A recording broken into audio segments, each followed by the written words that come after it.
Piazzolla Five Tango Sensations. It's a suite, and really it starts out with one that's called Asleep, and so it's not something that starts with a big bang. It's very subtle. It's somebody dreaming.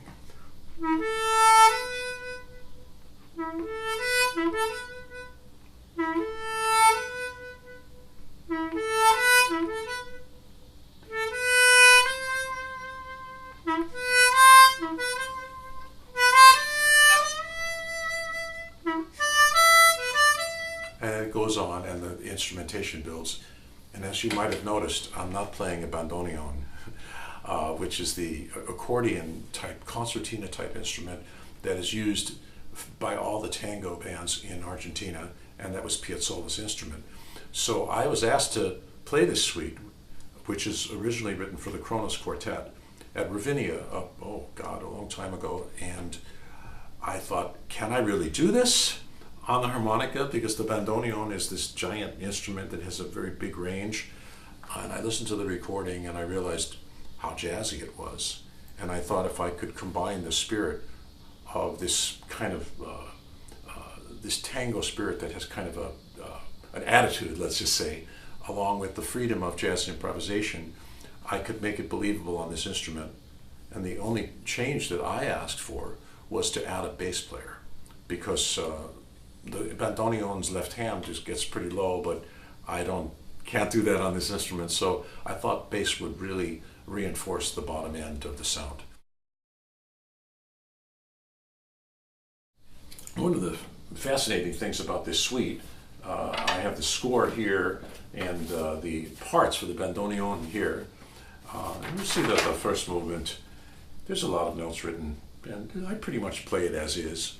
The second movement, not so many notes. There's a whole bunch of footballs, as we call them in music, which is whole notes. I mean, if I were to just read this for what it is, it would be.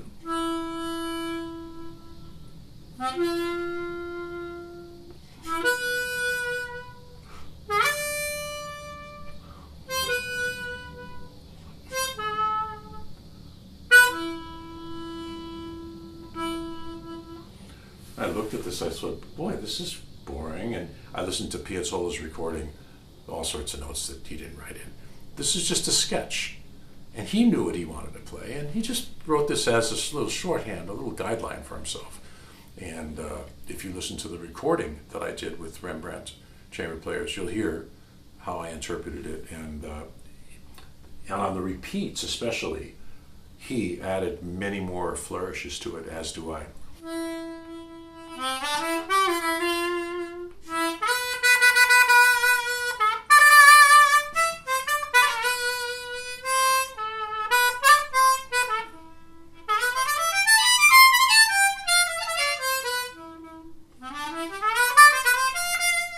All sorts of variations. This is basically almost a jazz chart.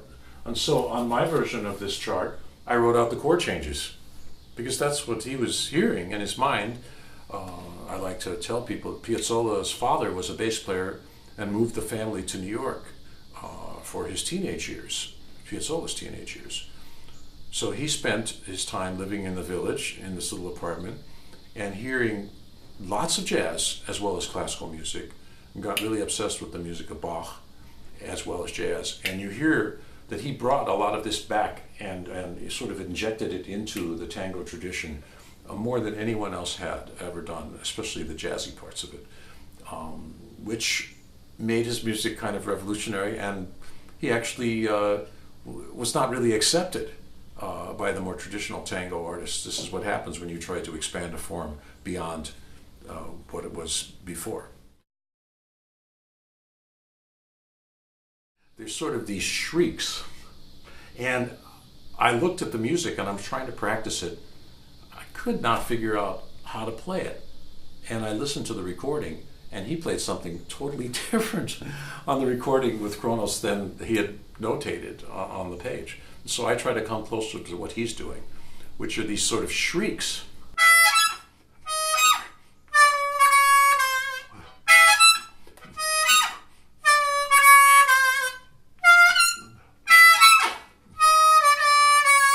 And so the harmonica is a very vocal sounding instrument, and it really works well for expressing like raw emotions like that.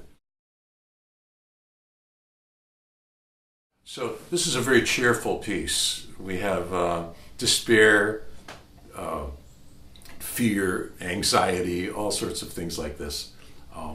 And the fugue is started by the bandoneon part. So it's in a quick 4/4. I'll do it a little slower. 1, 2, 3, 4.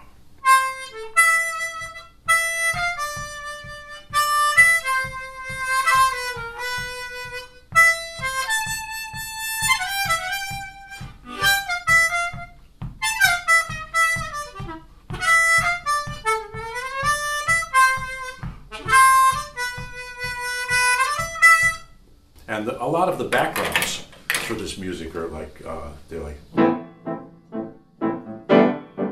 things like that. They're very percussive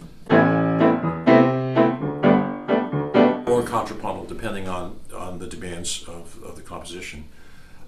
There's a lot of rhythmic groove and a lot of pathos.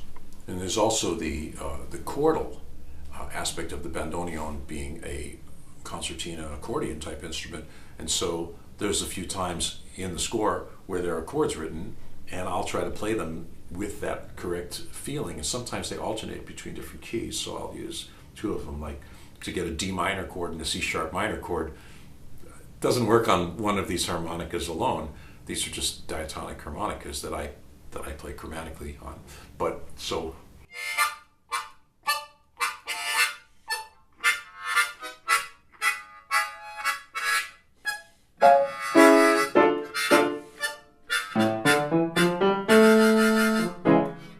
Some of the cello will be playing a melody that goes back and forth from a few different keys, and I'm the one who's keeping the chordal thing happening.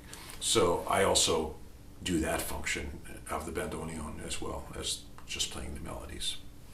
And so it's really an emotional ride if it's played with the right feeling and built up correctly for the audience. It's one trip through kind of the dreams and emotions of a person going through these different feelings while he's asleep, waking up, all the things that happen in the course of a night. It's a unique and a wonderful piece of music, and I'm very happy that I was asked to play it that time and have continued to perform it for the last 15 years or so.